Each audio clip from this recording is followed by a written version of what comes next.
네, 하나님 말씀 보시겠습니다.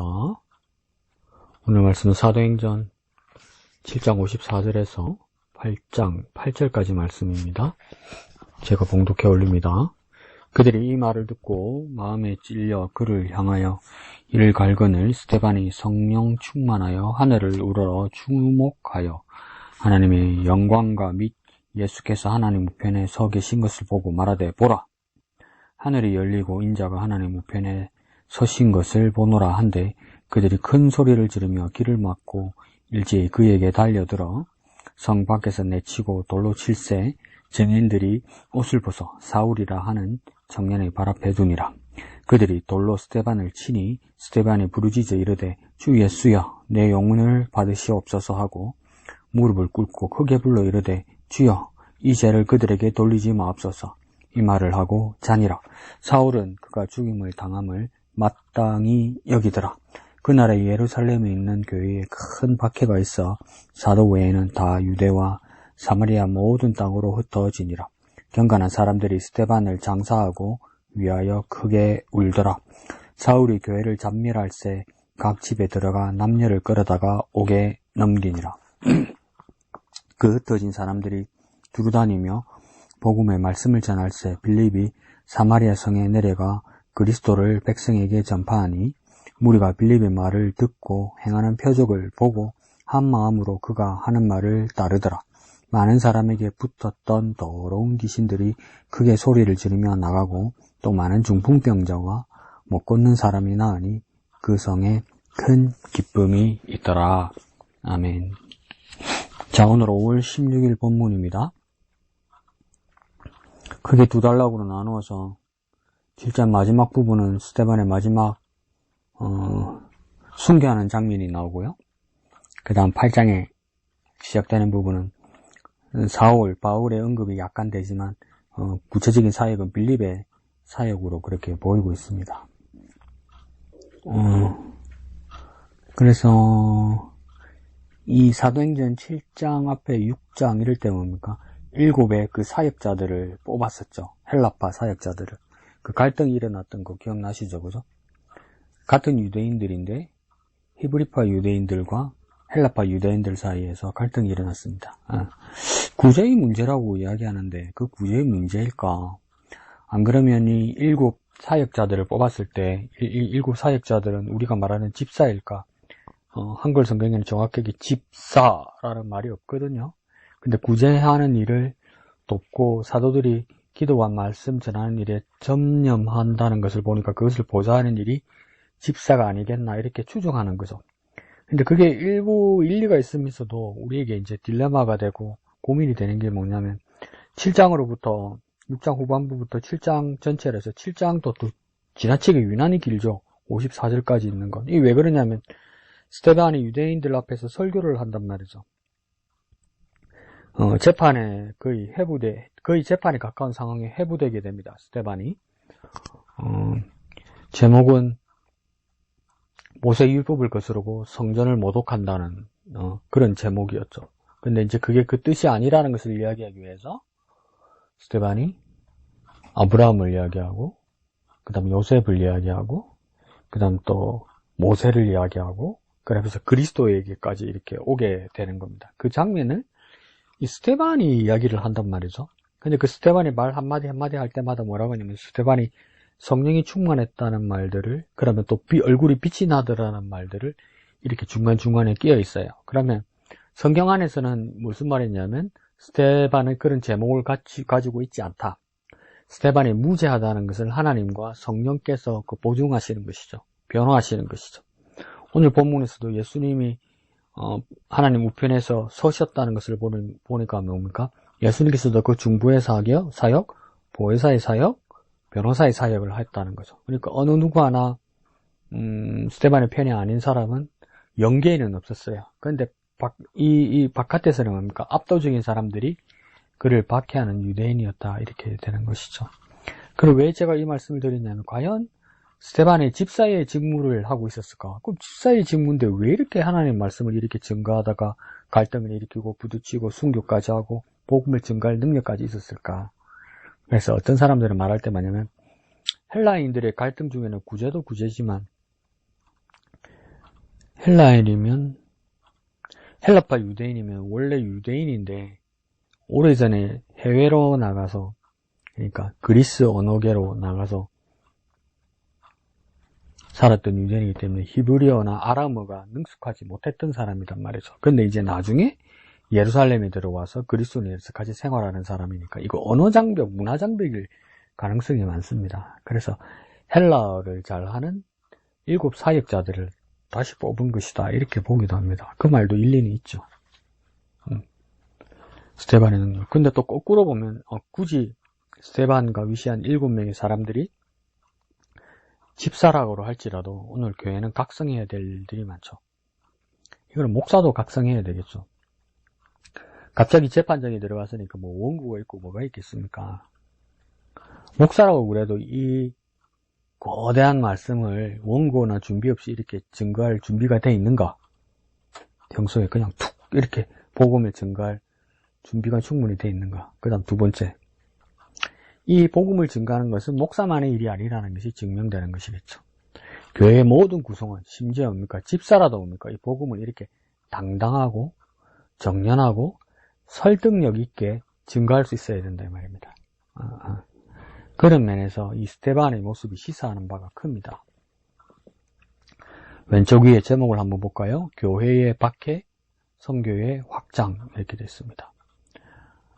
그래서 뒤에 수식하는 앞에 말 빼고 뒤에 명사만 한번 보면 박해 대 확장이죠. 박해를 받는데 확장이 된다. 어려움이 있는데 번창한다. 이건 거의 불가능한 일이죠. 근데 이제 사도행전에서 교회와 복음이 증거되는 곳에는 계속 이렇게 이런 아이러니들이 일어납니다. 이런 모순된 상황에서 시너지 효과가 막 계속 발휘되게 됩니다. 그러니까 교회는 다르다는 것을 분명히 우리는 알아야 됩니다. 세상의 방식으로 교회가 꾸려져 간다는 것을 현실에 타협하기 시작하면 교회가 어떻게 꾸려져 갈 수 있을지는 모르겠는데 더 이상 교회의 역할을 못하는 겁니다. 현실은 그렇지 않고 세상은 그렇지 않다 하면서 현실과 세상의 방법으로 교회를 꾸려가기 시작하면 버틸 수도 있고 어느 정도 지낼 수는 있을 거예요. 그렇지만 성경의 방법, 복음의 방법은 아닌가 봐요. 교회가 박해를 받아도 선교는 확장된다는 거죠. 더 심지어 뭡니까? 교회는 어떤 역할까지 해야 된다는 겁니까? 박해받는 역할을 해서라도 선교가 확장되게 돼야 된다. 교회는 희생할 수도 있어야 돼요. 무엇을 위해서요? 선교가 확장되기 위해서, 복음이 증거되게 하기 위해서, 우리 지역만이 아니라 온 열방의 복음이 증거되게 하기 위해서 교회가 희생할 준비가 되어 있어야 한다 이 말입니다. 생각을 조금 더 확장하고 더 깊이 하고 다르게 해야 되겠죠? 우리가 생각하는 거하고 조금 다릅니다. 밑에 두 줄 요약만 볼까요? 스데반의 설교에 대한 사내들인 당국자들의 고조된 붕괴는 결국 스데반을 죽이는 데까지 이릅니다. 세찬 박해가 가해짐에도 불구하고 복음은 더욱 편만하게 전파됩니다. 설교는 목사가 하는 거잖아요. 근데 스데반이 설교했다고 그러잖아요. 둘 중에 하나 선택해야 되겠죠, 그죠? 스데반은 집사가 아니었고 목회자였다. 아니면 집사였대도 설교할 만큼 능력이 있다. 그러면 모든 교회의 그리스도인들은 설교할 능력을 갖추어야 한다. 그 다음 사내들인 당국자, 공회를 말하는 겁니다. 공회, 사내들인 당국자들이 결국 뭡니까? 스데반을 죽이는 데까지 있다는 거죠. 아무튼 상당히 합법적인 반응이 아니라 감정적인 반응이죠. 그러니까 자기 마음에 충실한 건 좋은데 자기 감정에도 충실한 건 좋은데 남에게 그렇게 함부로 반응하면 안 되는 겁니다. 내 마음도 중요하고 내 감정도 중요하고 내 느낌도 중요하고 내 기분도 중요해요. 그렇게 내가 내 자신을 잘 살피고 다스리는 건 중요해요. 다독거리는 것도 중요하고요. 좋아요. 근데 그걸 뭡니까? 그냥 남들에게 그렇게 표현하는 데 대해서는 자중할 수 있어야 돼요. 감정이 마냥 좋은 것만 아니고 격분하는 가정도 많고 지나고 보면 오해했던 일도 많고 나의 감정에 충분히 충실했을지라도 남의 감정이나 남의 상황에 배려하지 못한 경우도 많으니까요. 지금 사내들의 공회 당국자들이 그러냐면 사내들의 공회 당국자들이 어떤 사람들입니까? 대제사장, 사두개인, 바리새인, 교회 장로들, 깍지파의 장로들, 이런 사람들이잖아요. 하나님을 섬기고 하나님 말씀대로 산다는 사람들이 순간에 감정이 앞서면 하나님 말씀이 뒤로 가거나 지워집니다. 이게 세상 사람이 아니고요. 하나님의 사람들이. 그러니까 우리도 예외가 될 수 없죠. 반응은 그렇게 하면 안 된단 말이에요. 감정을 나에게 충실하더라도 반응은 감정적으로 반응하면 안 됩니다. 하나님 말씀대로 반응하셔야 돼요. 근데 내 끝 아니잖아요. 내 것은 일단 한 템포 접어두고 그 다음 먼저 하나님 말씀으로 반응해야 돼요. 자기가 많이 훈련돼야 되죠. 그렇다고 뭐 자아가 죽어야 된다는데 나 죽으라 소리까지는 안 해. 죽으면 되나? 죽으면 아무것도 못할 건데. 그 자아가 죽는다는 뜻도 뭡니까? 한 템포 낮추는 거죠. 그리고 하나님의 말씀을 앞세우는 거겠죠. 세참 박해가 가해짐에도 불구하고 복음은 더욱더 편만하게 접하됩니다. 그러니까 이 박해가 이상하게 막 뭐랄까요? 달리는 말에 박차를 가거나 막 뒤에 채찍을 가는 것처럼 이렇게 막 말을 격려하는 그런 역할이 되는 것 같아요. 정작 유대인들은 밖에서 죽이려고 그러고 움츠러들게 하게 하고 더 이상 활동하지 못하게 하려고 그렇게 한 건데, 정작 당하는 사람들은 변태인지 그리스도인들은 뭡니까? 더 힘을 내고 더 복음을 증거하고 더 기뻐합니다. 그러니까 교회 안에서는 세상의 방식이 모순을 일으키면서 발전하고 부흥하고 성장합니다. 그걸 잊어버리면 교회는 힘들어지죠. 그리고 교회 역할을 하지 못하게 되는 거죠. 자, 54절 본문 봅시다. 그들이 이 말을 듣고 마음이 찔려 그를 향하여 이를 갈거는, 이 그들은 누구냐면 유대인들입니다. 이 말을 듣고는요, 스데반이 설교를 들었다는 이야기죠. 그 다음 이 유대인들의 반응이요, 마음에 찔렸다고 이야기하잖아요. 그러니까 이 마음은 어떤 마음일까요? 양심일 수 있겠죠. 양심이 고통을 받았다는 거예요. 그러니까 이걸 헬라 사람들의 반응으로 이야기하면, 문법으로 이야기하면, 어법으로 이야기하면, 그 몸으로, 톱으로 잘리는 고통같이 자기 양심이 그렇게 괴롭다는 거예요. 고통스럽다는 거예요. 그 양심은 살아있었던 것 같아요. 양심까지는 찔렸는데, 그 다음 반응이 어떻게 됩니까? 그를 향하여, 곧 스데반을 향하여, 이를 갈았다, 이렇게 얘기해요. 이를 갈았다는 얘기는 뭐냐면, 이게 당시 이스라엘 사람들의 표현에 상당한 분노를 했다, 이 말입니다. 그러니까 이스라엘 사람들이 분노를 표현하는 방법 중에 죄를 머리 위에 뿌리거나 옷을 찢거나 그 다음 이를 간다, 이렇게 말할 때는 상당히 화가 났다, 분개한다, 이 말이에요. 그러니까 여기서부터 문제가 생기는 거죠. 양심이 찔려서 고통스러웠어요. 그런데 보니까 이걸 다스리지 못하고 화를 냈다는 거예요. 누구를 향하여? 양심을 찔리게 해서 바른 소리를 한 스데반을 향하여 분개했다, 이 말이에요. 감정에 충실했죠. 또 감정으로 반응했죠. 자기 감정을 살펴볼 수는 있어도 감정으로 반응하니까 하나님의 뜻이 뒤로 가고 하나님의 뜻이 사라지죠. 아무리 유대교인, 그리스도 교인으로 나뉘더라도 하나님 말씀이 없어졌잖아요. 이 사람들이, 이 반응이. 그러니까 치명적인 겁니다. 근데 반대로 스데반은 어떤 상황입니까? 59절에 스데반이 성령 충만했다, 이렇게 하죠. 유대인들은 화를 내서 이를 갈고 있고, 스데반은요, 성령 충만했다. 하나님의 영으로 충만했다. 하나님의 마음으로 충만했다. 스데반에게도 감정이 있었겠죠, 그죠? 두려움이 없는 거예요. 뭡니까? 하나님의 마음으로, 하나님의 기쁨으로, 하나님의 평안으로, 하나님 주신 담대함으로 가득 찼다는 겁니다. 같은 마음을 가진 사람인데도 이렇게 같은 자리에서 다르다는 거예요.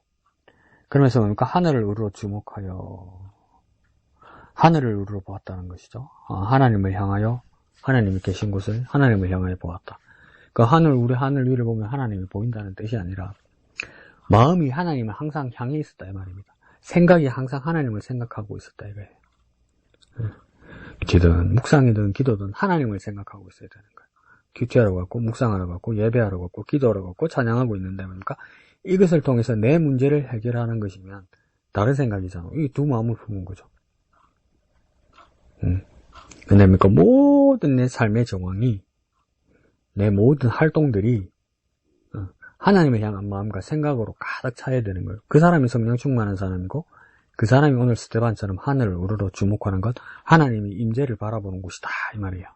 자, 하나님의 영광과 및 예수께서 하나님 우편에 서신 것을 보고 말하되 보라 하늘이 열리고 인자가 하나님 우편에 서신 것을 보노라 한데, 자, 이거 두 번 반복하는 거예요. 잘 보세요.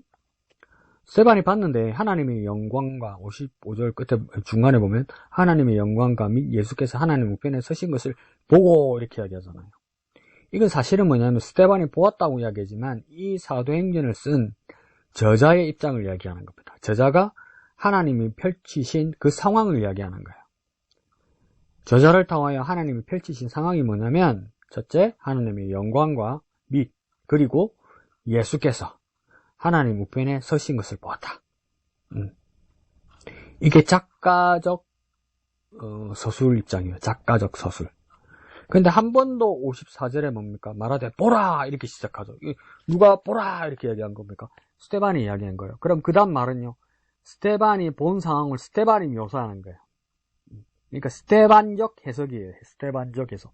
굳이 말하자면 55절 같은 상황인데 55절 중간 밑으로는 그러니까 누가나 하나님이 비춰주신 묘사의 상황, 작가적 상황이고 시점이고, 보라 하늘이 열리고 이렇게 말하는 건 뭡니까? 스데반의 해석적 시점이란 말이에요. 같은 상황인데 스데반은 뭐라고 합니까? 하늘이 열리고 이러죠. 하늘이 열리고는 그 앞에는 뭐라고 되어 있습니까? 하나님의 영광 이렇게 되어 있잖아요. 그러니까 하나님의 영광은 어떻게 실현되었느냐, 어떻게 출현했느냐, 어떻게 보이느냐 이럴 때 먼저 뭐가 있었다고 스데반이 본 겁니까? 하늘이 열리면서 하늘이 영광이 보였다 이 말이에요. 하늘이 열렸다는 거, 오픈되었다는 거예요. 막혀있던 것, 닫혀있던 것, 보이지 않던 것이 드디어 눈을 뜨게 되었다 이 말이에요. 그리고 새 세상이 열렸단 말이에요.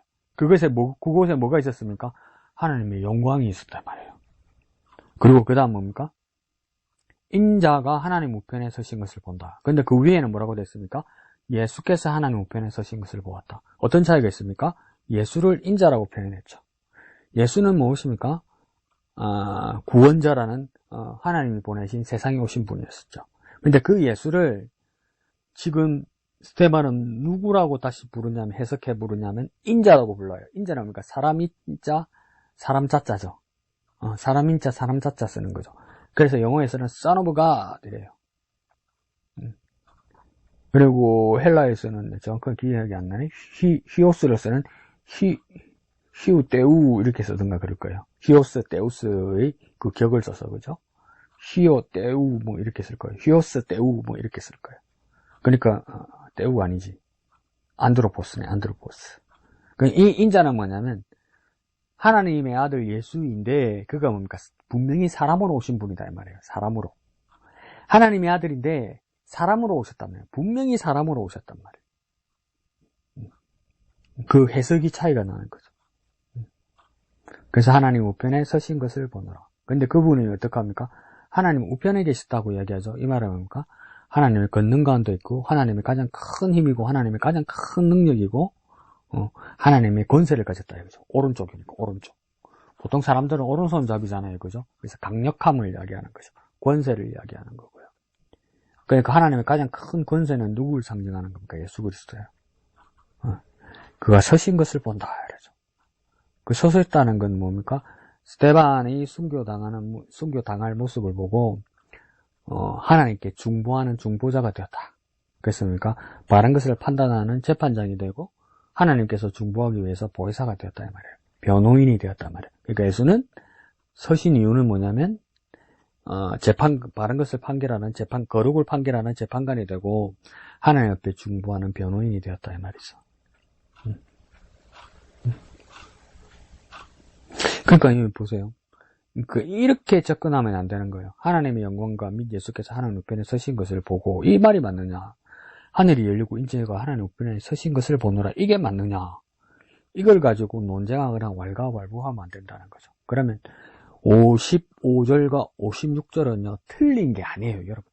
계속 교정해 드리는데 55절과 56절은 틀린 게 아니고요 다른 거예요. 틀린 게 아니고 다른 거라고요. 남자와 여자는 틀린 게 아니고요 다른 거라고요. 빨강과 파랑은요 틀린 게 아니고 다른 거라고요. 다른 거예요. 다른 거. 근데 나 강우경을 보고 여자라 그랬으면 그거는 틀린 말이라고요. 예수가 구원이라면 맞는 말인데 강우경이 구원자라면 틀린 말이라고요. 그건 다른 말이 아니잖아요. 무슨 말인지 이해가시죠? 그러니까 큐티도 뭐 하는 겁니까? 다른 말을 하는 거예요. 다른 말을. 각자의 말을 할 수 있단 말이에요. 여기서도 각자의 말이 나오는 거죠. 자, 스데반은 보았어요. 이 모습을요. 그런데 뭡니까? 57절에 그들이 곧 유대인들이 큰 소리를 지르며 길을 막고 일제히 그에게 달려들어 곧 스데반에게 달려들어 성 밖으로 내치고 돌로 쳤다. 이래서 그 스데반은 보는데 유대인들은 보지 못했어요. 근데 본 것을 설명해 주는데 듣기도 싫어요. 그러니까 이게 뭔가 이성적이지도 못하고 비이성적이고 비신앙적이고 비상식적이단 말이에요. 보이지도 않는데 듣기도 싫어한다는 거예요. 거부한다는 거예요. 이런 상황이 얼마나 많습니까? 교회 안에도 많아요. 자기가 고집 피우는 거 있죠. 절대 양보 안 해요. 교인인데 자기가 하기 싫은 거 있죠. 어떻게든 표현해요.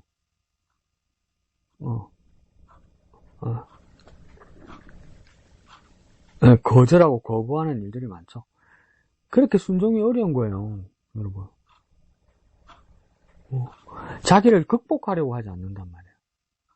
그 내 생긴 대로, 내 마음먹은 대로 되면 누가 구원받았겠어요? 누가 믿었겠어요? 나의 죄인된 처지를 넘어서서 구원받은 거 아니에요, 여러분. 최소 복종시킨 거 아니에요. 교회 안에서도, 우리 신앙생활에서도 그런 일들이 계속 새롭게 유지돼야 됩니다. 안 그러면 내 기분 되는 대로, 내 마음 가는 대로 어떻게 예수 믿고, 어떻게 은혜 받고, 어떻게 하나님 자녀 돼요? 어떻게 믿음이 생겨요? 안 생기죠. 그러니까 유대인들도 이걸 극복을 못합니다. 그래서 뭡니까? 성 밖으로 내치고 돌로 쳤다고 이야기죠. 불법적인 사형 집행을 한 거예요.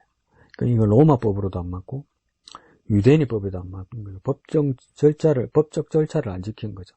감정적으로 한 거죠. 그러면서도 뭡니까? 증인들이 옷을 벗어 사울이란 청년의 발 앞에 두니라 이러죠. 그런데 이것도 법 지켰다고 자기들은 그렇게 말할 거예요. 왜 그러냐면 누가 죄인이 있으면 상행에 합당한 증인이 있으면 증인들이 먼저 돌을 던지고 그 다음 주위에 있던 사람들이 뒤에 있던 사람들이 돌을 던져라 이렇게 돼 있거든요. 그 절차를 말하는 걸 거예요. 근데 이 증인들은 어떤 증인들입니까? 거짓 증인들이죠. 어떻게 해서 스데반이 잘못 말했다 틀렸다 아무도 증명 못 했잖아요. 그럼 이 증인들은요 거짓 증인들이죠. 그 다음 옷을 벗어서 사울이라는 청년 발 앞에 두니라. 이 사울이 누굽니까? 나중에 바울이 되는 그 지금 바리새인 청년이죠. 그러니까 이 사울이 사형 집행에 아주 주도적인 역할을 했다는 겁니다. 지휘자죠, 지휘자. 집행 지도자죠, 리더죠. 박해자의 순회죠. 그러니까 바울이 그렇게 말했잖아요. 오라 나는 공고한 사람이다. 나는 죄인 중에 개소였다 이렇게 말하잖아요. 그냥 하는 말이 아니고 확실한 말이죠. 59절에요. 그들이 돌로 스데반을 치니 스데반이 부르짖어 이르되 주 예수여 내 영혼을 받으시옵소서 하고 또 60절에 무릎을 꿇고 크게 불러 이르되 주여 이 죄를 그들에게 돌리지 마옵소서. 두 가지 말했네요. 주 예수여 내 영혼을 받으시옵소서. 두 번째는요. 주여 이 죄를 그들에게 돌리지 마옵소서. 이게 누가 한 말입니까? 스데반이 처음 한 말 아니죠. 예수님이 십자가상에서 그렇게 말했죠. 주 예수의 내 영혼을 받으시옵소서. 이것처럼 예수님입니까? 내 영혼을 아버지 손에 부탁하나이다 이랬죠. 그러니까 그 죽음 앞에서 스데반도 예수님도 그 관건은 뭐였습니까? 영혼이었어요. 관건은 영혼. 그러니까 우리의 삶에서도 가장 큰 관건은 뭐가 되게 됩니까? 영혼요. 우리 삶에서 절대절명의 순간에 기로 있었을 때 가장 큰 관건은 뭡니까? 영혼요. 영혼의 초점과 포커스를 맞춰야 돼요. 근데 죽어야 되는데, 내 보험, 내 비밀번호 이러고 있으면 안 된다고요. 그런 거 걱정하지 마세요. 내가 죽고 사망신고하면, 인감정면 끊어가면, 우리 새끼들이 다 찾아갑니다. 비밀번호 없어도. 그거 안 적어주고 말 안 해줘도 됩니다. 죽을 때 그런 걱정하지 마세요. 뭘 걱정해야 됩니까? 영혼. 내 영혼이 하나님의 손에 내 영혼이 예수님께서 받으신다. 여기에 관건이 가 있어야죠. 내 금반지 있었구만. 60절의 두 번째, 주여 이 죄를 그들에게 돌리지 마옵소서. 예수님이 그렇게 했죠. 졸아가는 유대인들을 향해서 그렇게 기도했죠. 그 중보기도 하셨죠. 죽음 앞에서 자신을 생각하지 않고 먼저 뭡니까? 박해자를 위해서 기도했다는 거죠. 예수님하고 똑같이 하죠. 이건 나중에 성경에는 기록 안 되어 있는데 나중에 역사책에 보면, 기독교 역사책에 보면 예수님의 동생이었던 야고보, 그러니까 제자 야고보 말고 예수님의 동생 야고보가 야고보서를 썼죠. 그래서 예루살렘 교회 1대 감독이 이 예수님의 동생 야고보란 말이죠.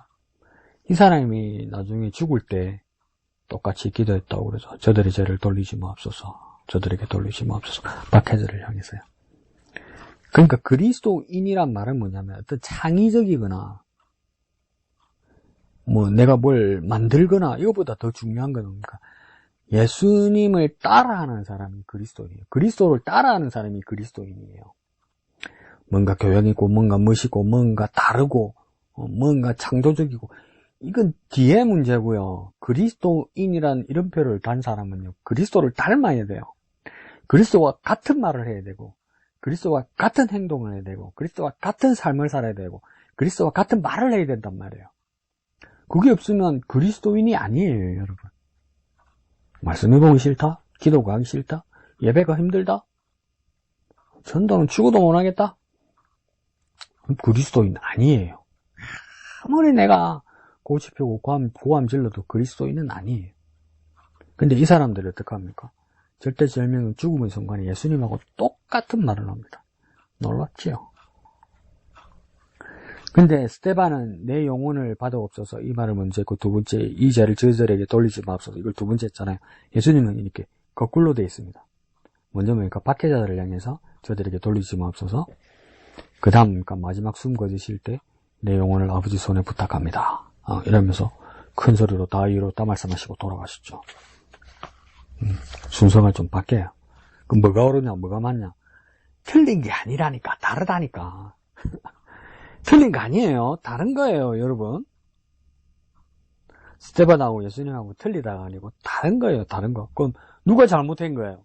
잘못한 게 있어요, 이 중에? 예수님하고 스데반 중에 없잖아요. 그럼 스데반과 예수님은 틀린 게 아니고 다르다고요. 다르다고요. 순서가 다르다고요. 순서가 틀린 게 아니고.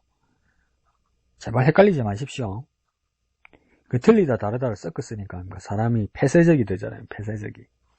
고집스러워지고 자기밖에 모르고 나만 옳고 그 말이 사람을 지배해요.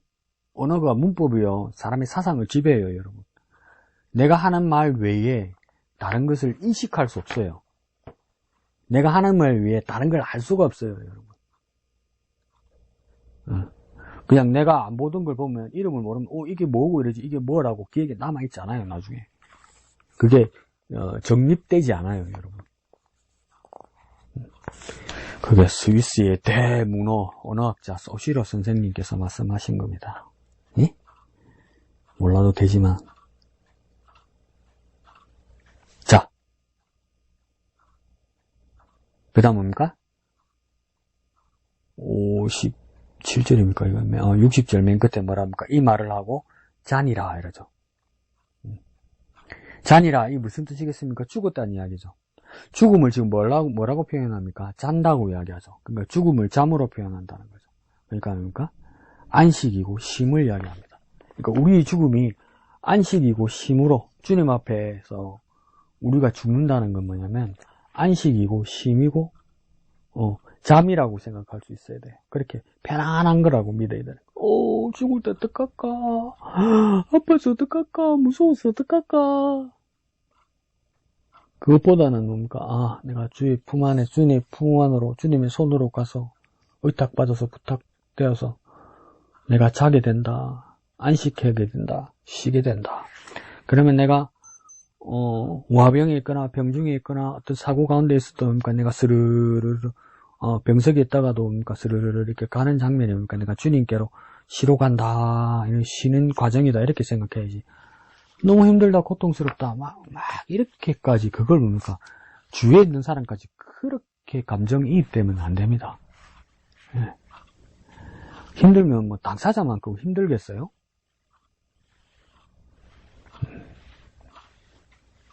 자, 8장 1절 볼까요? 사울은 그가 죽임 당함을 마땅히 여기더라. 사울은 그가 죽임 당함을 마땅히 여기더라. 스타면에 죽는 모습을 보고 뭐라고 얘기한 겁니까? 그래, 죽을 놈 죽었네, 이렇게 됐다는 거예요. 누가 그렇게 생각했다고요? 사울이요. 나중에 바울이 될 사울이에요. 그러니까 사울은 어떤 사람인 것 같이 보입니까? 스데반 사형의 책임자인 것 같죠. 그리고 유대교적 성격을 가지고 있고 바리새인 중에 바리새인이고 그 자기 나름대로 하나님에 대한 신앙 신념을 가지고 있고 정당성을 그렇게 가지고 있었다는 겁니다. 그러니까 그릇되지만 무모한 믿음 그 신앙은 사람을 죽이기까지 합니다. 그릇된 믿음이 사람을 죽여요. 그릇된 신앙이. 중동 이슬람 교도들 보십시오. 명예살인이라고 들어보셨어요? 이게 이슬람뿐만 아니라 그 힌두교에도 있다고 그러던데 이슬람 같은 경우는 타 종교 사람들과 결혼할 때, 안 그러면 개종할 때, 힌두교 같은 경우는 심지어 카스트 계급원이 있잖아요. 크사트리아, 브라만, 크샤트리아, 바이사, 수드라. 이 네 계급 중에 위에 두 계급은 몰라도 아래 계급과 결혼하게 되면 뭡니까? 그 가족들이 죽일 수 있어요. 불명예스럽다고 그래서 죽인단 말이에요. 그걸 명예살인이라고 그러거든요. 자기들의 신앙과 신념이죠. 잘못된 신앙과 신념은 뭡니까? 신앙과 신념을 해서 사람을 죽여요, 사람을. 미개하구나. 미개하죠. 근데 기독교에도 그 미개함이 얼마나 많은지 모릅니다. 동유럽이나 이런 기독교인들, 크로티아, 세르비아, 내전이 그거 뭡니까? 세르비아 기독교인들이, 크로티아 있는 그 사람들, 이슬람 교도들 죽인 거잖아요. 대학살한 거잖아요. 대학살. 그뿐만 아니라 오늘날 얼마나 많은 한국교회 기독교인들도 다른 사람들에 대해서 배타적이고 비난하고 우리나라 기독교인들은 무섭고 첨예한 칼날이 얼마나 많은지 모르겠어요. 총들도 많고 빨갱이 죽어야 되죠. 다른 종교인들 죽어야 되죠. 동성애자들 죽어야 되죠. 또 뭐 있어요? 야당 죽어야 되죠. 그거 교회에서 기도하면서 그렇게 하고 있잖아요. 그릇된 신념들. 자기들이 그릇된 신념과 신앙이 사람을 죽여도 된다. 바울 되기 전에 사울의 모습과 뭐가 다릅니까? 예수님은 자기가 죽어서 사람을 살렸단 말이에요. 그렇게 구원하셨단 말이에요. 근데 우리는 뭡니까? 그렇게 예수님을 통해서 생명을 얻었는데 내 생명과 내 끼리 문화를 지키기 위해서 타인들을 죽이는 일을 하는 거예요. 예수님을 살려놓으니까 우리가 죽이는 일을 하는 거예요. 아니, 그것도 아니지만 기독 국가는 미군이 세계에서 사람 제일 많이 죽이잖아요. 자기들은 정의의 이름으로 그러지만 제일 많이 죽이잖아요. 그리고 사람 죽이는 무기 팔아가지고 강국이 됐잖아요. 미국이 가장 큰 산업이 뭡니까? 군수산업이잖아요. 군수산업. 상상 초월이잖아요. 군수산업이. 무기 팔고 미군 팔고 이게. 전쟁 나가기 전에 기도하고 참 할 말이 없다. 할 말이 없어요. 그리고 이제 우리는 이렇게 배웠죠. 주님을 박해하던 사울이 주님을 만나서 바울이 되었다. 그래서 사울은 큰 자란 뜻이고 바울은 작은 자란 뜻이다. 그건 그렇게 보면 안 됩니다. 사울이란 이름은 자기가 바리새인일 때 가졌던 이름이죠. 그러니까 이 사람 사울이란 이름은 히브리식 이름입니다. 히브리식 이름. 근데 이제 선교하면서 이름이 이렇게 나중에 뭘로 많이 쓰입니까? 바울이란 이름으로 거의 다 쓰이죠. 그죠? 바울이란 이름은 뭐냐면 헬라식 이름입니다. 헬라식 이름. 그러니까 우리 애들도 유학을 가거나 이민을 가가지고 있으면 내 이름이 강우경이면 강우경 이 발음을 미국 사람들 거의 못합니다. 못하면 어떻게 되냐면 불편하기 때문에 부르지 않아요. 부르지 않아. 그러니까 학교 같은 데서는 상당히 그게 위험하죠. 상당히 어려워지죠. 학교 생활을 하기가. 따돌림도 당하고 선생님도 꺼려하고 이렇게 되죠. 발음이 안 되니까 안 불러요. 잘. 불편하니까. 그래서 보통 애들이나 그 사람들 어떤 이름을 가집니까? 한국 이름 우경 두고 영어식 이름을 가지게 되죠. 마이클, 이라든지, 잔, 이라든지, 피터, 이렇게 하든지, 그 이름을 가지게 되죠. 그래야 불러준단 말이죠. 그러니까 바울도 뭡니까? 해외로 이제 선교되게 하게 나가게 됐잖아요. 그 당시에 헬라 문화권이 해외에 제일 많잖아요. 그러니까 헬라식 이름 바울이라는 이름을 가진 겁니다. 그러니까 히브리식 이름은 사울이고 선교를 나가기 위한 헬라식 이름이 바울이었던 겁니다. 그래서 마가 요한도 그렇죠. 마가라는 이름이 히브리식 이름이고 요한이 근데 거꾸로인가? 요한이 헬라식 이름인가? 둘 중에 하나인데. 자, 8장 2절요. 이제 빌립 이야기입니다. 빌립 이야기 나오기 전이구나. 스데반의 처형 후에 어떤 일이 일어났는가. 8장 2절 그날에 예루살렘의 1장 하반절이다. 그죠? 1절 하반절, 8장 1절 하반절. 그날에 예루살렘에 있는 교회에 큰 박해가 있어 사도 외에는 다 유대와 사마리아 모든 땅으로 흩어지니라 이렇게 됐죠. 근데 그날은 어떤 날입니까? 스데반이 처형된 날, 순교한 날, 그날 즉시로 예루살렘에 있는 교회, 그러니까 이스라엘 수도 한가운데 있는 성전에 있던 예루살렘 교회에 큰 박해가 일어났다는 거. 누구에 의해서 박해가 일어난 겁니까? 이거요? 유대인에 의해서요. 하나님 섬기는 유대인에 의해서 하나님을 섬기는 그리스도교가 박해를 당했다 이 말입니다. 그래서 사도 외에는 다 유대와 사마리아 온 땅은 모든 땅으로 흩어지니라 이러죠. 그러니까 사도들은 예루살렘을 나름 지키고 있었는데 나머지 사람들은 다 어떡합니까? 그리스도인들은 유대, 사마리아, 모든 땅. 이거 이상하지 않습니까? 흩어지니라. 이게 1장 8장 말씀 끝부분하고 비슷하지 않습니까? 성령이 하시면 너희가 권능을 받고 예루살렘과 그 다음입니까? 유대와 사마리아와 땅끝까지 이르러 내 증인들이라 이랬잖아요. 그런데 오늘 본문에서는 유대, 사마리아 모든 땅으로 흩어지니라 도망간 거잖아요. 흩어진 거잖아요. 와이 된 것 같이 보이잖아요. 그런데 1장 8절의 말씀은 뭡니까? 증인대로 그렇게 갔다고 이야기잖아요. 그러니까 흩어진 목적이 보이기 시작합니다. 이게 뭡니까? 증인되는 일이죠. 그러니까 이게 뭐냐면 박해로 인해서 흩어졌지만 이게 어떤 일이 나중에 생기게 되는 거냐면 교회가 확장되게 되는 겁니다. 교회가 더 이상 이스라엘이 아니라 여러 문화권으로 이제 확장되는 선교가 이렇게 되는 겁니다. 그러니까 사람은 웬만하면 자기 자리를 떠나지 않으려고 이야기해요. 자기 자리를 지키려고 해요. 그래서 거기서 뿌리를 내리고 싶은 것이 사람의 마음이란 말이에요. 그런데 그 사람의 성향을 아니까 하나님께서 억지로라도 흩어서 복음 전하게 해버린단 말이에요. 그러니까 도망을 다녀도 이 사람들 뭐 하게 됩니까? 그리스도이니까 그리스도의 모습을 보이고 복음을 전하는 자리에 가게 된다는 겁니다. 그러니까 이 박해가 나중에 어떤 일이 됩니까? 흩어지지만 흩어져서 복음 전하는 선교의 일이 된다는 것을 보여주는 겁니다. 그러니까 또 이렇게 설명할 수도 있죠. 박해를 받을지라도 성령이 함께 하심으로, 여전히 성령이 함께 하심으로 흩어지는 가운데 복음을 전하는 일이 일어난다 이 말이에요.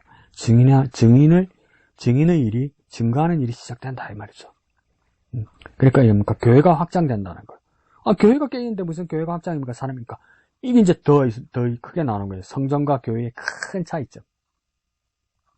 성전은 뭡니까? 건물이에요, 건물. 그 건물에 하나님 임재가 임한다는 거예요. 하나님이 정하신 기억시기에 따라서. 근데 교회는 뭡니까? 건물이 아니죠. 사람이죠, 사람. 사람들의 모임이에요. 코이노니아는 뭡니까? 원래는 그리스 민회를 뜻해요. 민회. 의원들, 의회. 근데 백성들로 구성된 민회. 그게 코이노니아예요. 근데 이제 교회에서 코이노니아라고 할 때는 뭡니까? 성도들, 그리스도인들의 모임을 뭡니까? 코이노니아 교회라고 이야기하는 거예요. 그러니까 건물이나 장소보다 중요한 건 뭡니까? 그리스도인의 모임이 중요한 거예요. 그러니까 예수님께서 뭡니까? 누구든지 내 이름으로 둘 이상 모이는 것에 내가 함께 하리라 예수님 그렇게 말했잖아요. 왜 하나도 아니고 왜 둘 이상 모일 때 예수님 함께 하신다고 말씀하셨을까요? 둘 이상만 모여도 거기는 사람 둘 이상의 그리스도인이 모여있기 때문에 예수님이 말씀하시는 거예요. 선언하시는 거. 교회다. 교회다. 그러니까 오늘날 교회들이 새 건축한다고 성전 건축 헌금 이 말이죠. 틀린 말이에요. 이건 다른 말이 아니고요. 정확하게 틀린 말이에요. 성전 건축이 됐어요. 성전은 예루살렘에 그거밖에 없는데, 근데 그것도 뭐 다 이제 와야 되고 없는 건데. 그리고 교회 건축도 아니에요. 무슨 교회 건축이야. 예배당 건축이지, 예배당 건물. 성전 아니에요. 성전이라 써야 뭐 거대해 보이고 뭐 위대해 보이니까 돈 많이 낼 것 같죠. 아닙니다. 자, 그 다음은 뭡니까? 2절에 경건한 사람들이 스데반을 장사하고 위하여 크게 울더라 이러죠. 경건한 사람들이 어떤 사람입니까? 오순절날 다락방에서 성령이 임하셨을 때 경건한 사람들이 뭡니까? 사도들이 하는 말을 알아들었죠. 말하는 사람도 성령으로 말했지만 알아듣는 사람들도 경건하고 하나님의 영이 충만했기 때문에 알아들은 거죠. 이와 마찬가지로 스데반을 장례를 준비하는 사람들도 뭡니까? 경건한 사람들이었다는 거죠. 그래서 경건한 사람들이 성경 어디에 나오냐면 오순절에 성령이 임하셨을 때 그 사도들의 말을 들었던 사람들, 또 나중에 뒤에 나오는 것, 다메섹에서 예수님 만나고 나서 앞을 보지 못하는 바울을 위해서 기도했던 아나니아, 다메섹의 아나니아, 이 사람도 경건한 사람이라고 이야기하죠. 그리고 또 예수님의 시신을 장례를 치러드렸던 아리마대 요셉을 또 경건한 사람이라고 이야기하죠. 그러니까 이 스데반을 장례한 사람은 보통 사람들이 아니라 경건한 사람이고 또 담대한 사람들이고 스데반의 순교의 정당성을 증거하는 사람입니다. 스데반이 죄인으로서 죽은 것이 아니라 그리스도의 복음을 전하다가 순교한 사람이다. 하나님의 뜻을 피력한 사람이다. 그 정당성을 증거하는 사람들이죠. 그리고 유대 율법에는 죄인을 위해서는 죽어도 죄인을 위해서는 애곡하지 못하게 됐거든요. 그러냐면 그 일을 위해서 크게 울었다고 이야기했잖아요. 그러니까 믿음에 대한 용기와 믿음이 있는 거죠.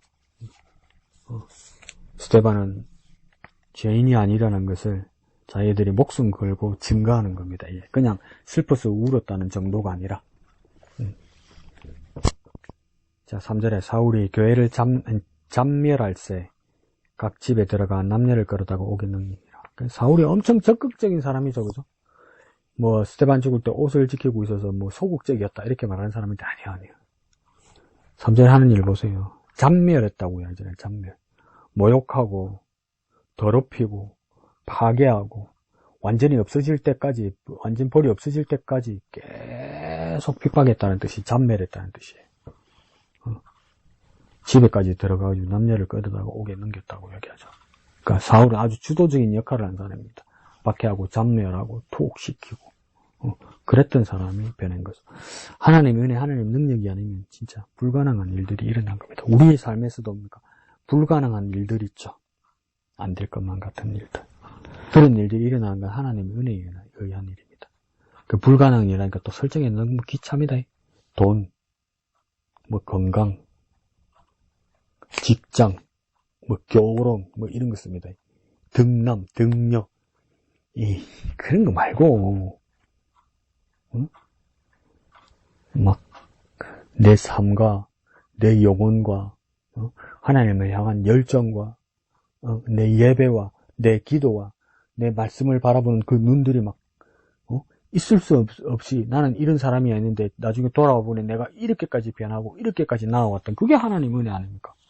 하나님을 믿을 수 없었던 내가, 죄인 중에 개수였던 내가 주님 안에 있다는 것, 주님 안에 있어 내가 주님과 하나가 되었다는 것, 이보다 더 큰 은혜가 됐습니까? 이건 뭡니까? 이보다 더 큰 은혜라는 것, 아무리 생각해봐도 나는 그럴 여지가 없었던 사람이라는 거죠. 그럴 가능성도 없었던 사람이라는 거죠. 근데 내가 그런 사람이 되었다는 거죠. 그게 큰 은혜죠. 그게 큰 은혜. 자, 그 다음 4절부터가 이제 빌립에 대한 이야기입니다. 그 흩어진 사람들이 두루다니며 복음의 말씀을 전할사 이러죠. 보세요. 흩어진 사람들, 도망가는 사람들, 받기 때문에 무서워 나가는 사람들이 두루다니며 쫓겨다니면서 뭐 했습니까? 피신하거나 자기를 숨기는 것이 아니라 복음의 말씀을 전했다고 이야기했잖아요. 그러니까 도망가고 피신 다니면서도 복음 전가했고 어떤 상황에서도 그들의 제일 목표는 뭡니까? 복음 전가하는 일이에요. 우리의 삶에서도 어떤 상황과 어떤 정황이 있는 가운데도 복음 전가하는 일이 우리의 가장 첫째 일이 되어야 되는 거죠. 아이고 지금의 내가 그래 할 상황이가 내가 정신이 없다. 언제 정신이 있을까? 또 다른 일 생길 건데 그럼에도 불구하고 우리 삶의 제일의 목표가 복음 전가하는 일이 되어야 되는 거죠. 5절에 빌립이 사마리아 성에 내려가 그리스도를 백성에게 전파했다 하죠. 사마리아 하면 뭡니까? 이제 그 혼혈인들, 이두메 사람들하고 같이 이렇게 섞인 사람들이죠. 그러니까 이방 사람이죠. 외국 사람이죠. 굳이 말하자면. 그 사람들에게 가서. 그리고 또 뭡니까? 민족적으로, 문화적으로, 종교적으로도 상당히 하대받던 사람들이죠. 근데 그 사람들에게 뭡니까? 유대인들만 가질 수 있는 것이 아니라 모든 사람들을 위한 그리스도를 그 사람들에게 전파하는 겁니다. 그러니까 복음 전파의 주인공이 누구입니까? 그리스도라는 거죠. 그리스도는 모두를 바라보고 모두의 주님이라는 것, 모두의 구원자라는 것을 말하는 거죠. 자, 여기서 빌립은 그 사도 예수님의 제자 빌립 아닙니다. 그 6장에 나왔던 새로 세워졌던 7 사역자 그 빌립을 말하는 겁니다. 그러니까 뭐 우리에게 아버지를 보여주옵소서. 빌립아, 네가 나를 보았는데 어찌하여 아버지를 보여달라 하느냐 하던 그 예수님 말하던 그 빌립과 예수님 그 빌립은 아니에요. 나다나엘에게 내가 하나님이 그 선진 메시아를 만났다 할 때 그 빌립 아니에요. 자, 6절에 무리가 빌립이 말도 듣고 행하는 표적도 보고 한 마음으로 그가 하는 말을 따르더라. 그러니까 빌립이 그리스도를 전하는 방법, 복음을 전하는 방법이 뭐냐면 첫 번째 말이고 두 번째 표적이란 말이에요. 그러니까 전파 방법은 말이라는 거예요. 성경 말씀, 하나님 말씀이라는 거예요. 두 번째는요, 표적이라는 거예요. 기적이고 이적이고 기사고 또 뭡니까? 그게 시그널이라는 거예요. 시그널은 뭡니까? 본질이 아니고 증명을 위한 수단이고 비유고 예시고 방법이라는 거예요. 그러니까 표적은 뭘 서포트하고 뭘 증거하고 뭘 돕는 겁니까? 본질이나 말씀을 증명하는 일을 하는 거죠. 그래서 한 마음으로 그가 하는 말을 따르더라. 그러니까 사람들이 믿게 되었고 영접하게 되었다는 거죠. 그럼 이 사람들은 무엇을 보세요.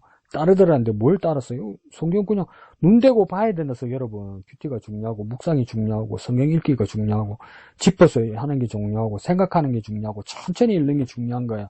통독한다고만 눈만 수룩하고 무슨 말인지 읽고 나면 무슨 말인지 모르고 그 성경 읽는 게 무슨 의미가 있습니까? 그럼 의미 없어요. 천천히 읽으면 우리가 안 보이던 게 보인단 말이에요. 6절 끝에 뭡니까? 사람들이 따르더라고 이야기해요. 근데 뭘 따랐어요? 표적을 따랐나요? 아니요. 뭘 따랐다고요? 말을 따르더라고 이야기하잖아요. 그러니까 말도 하고 표적도 보여줬는데 결국은 표적을 통해서도 뭘 따르는 겁니까? 말을 따르는 거예요. 사람이 말씀을 따르게 해야 돼요. 하나님 말씀을 따르게 해야 돼요. 그리스도의 말씀을 따르게 해야 돼요. 봤지? 내가 능력 있지? 봤지? 내가 다 알지? 봤지? 내가 은사 있지? 그걸로 사람을 후리는 것은 복음도 아니고 교회도 아니란 말이에요. 근데 요즘 거꾸로죠, 거꾸로. 부흥하는 교회들 보면. 그 뒷감당을 나중에 어떻게 하려고 그런지 모르겠어요, 사람들이. 자, 7절에 많은 사람에게 붙었던 더러운 귀신들이 크게 소리를 지르며 나가고 또 많은 중풍병자와 못 걷는 사람이 나으니 그 성에 기쁨이 있더라. 세 가지 일이 일어나네요. 귀신이 소리 지르면서 나가고 두 번째요. 중풍병자와 못 걷는 사람, 병자들이 났고요. 그 다음 세 번째는요. 온 성 안에 기쁨이 있더라. 그러니까 나가고 낫고 기쁨이 있더라. 그러니까 귀신이 나간다는 뜻은 뭐겠습니까? 불의하거나 거룩하지 못한 것들, 그런 것들이 축출하게 나간다는 겁니다. 축출되어 나간다는 겁니다. 정화된다는 겁니다. 청소된다는 뜻이에요. 이 더러웠던 것들, 악한 것들, 바르지 못한 것들, 불순물 같은 것들, 우리의 삶이나 우리 영혼의 그런 것들입니까? 청소되고 버려지는 상황을 말하는 것이죠. 그 다음 중풍병자와 못 걷는 사람이 병자들이 나았다. 이 말은 뭡니까? 부족한 부분들이 회복되었다는 거예요. 불구가 되었던 부분들, 불완전한 부분들, 이것들이 다 뭡니까? 본래대로 회복되었다는 거예요. 본래대로 회복시켜줬다는 거예요. 그리고 뭡니까? 8절에 기쁨이 있다라고 이야기하는 거예요. 그러니까 복음은 뭡니까? 좋은 소식이고 기쁜 소식이잖아요. 근데 뭡니까? 예수 그리스도로 말미암아 재산과 구원선을 얻었다고 하면서 그 기쁨이 있는데 그게 기쁨이 어느 정도냐? 그 성에 꽉 찼다고 해야잖아요. 기쁨은 충만한 겁니다. 복음이 들어가면 기쁨이 충만하게 들어가야 되는 거예요.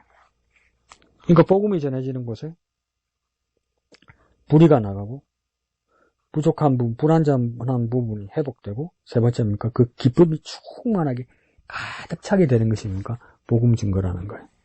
이를 위해서 교회가 감수하고 감내할 수 있어야 됩니다. 희생하고 헌신할 수 있어야 됩니다. 무엇을 위해서요? 복음이 확장되는 일을 위해서요. 그것이 교회의 역할입니다. 그 본래 자리로 돌아가는 저와 여러분 되시기를 예수님 이름으로 축원드립니다.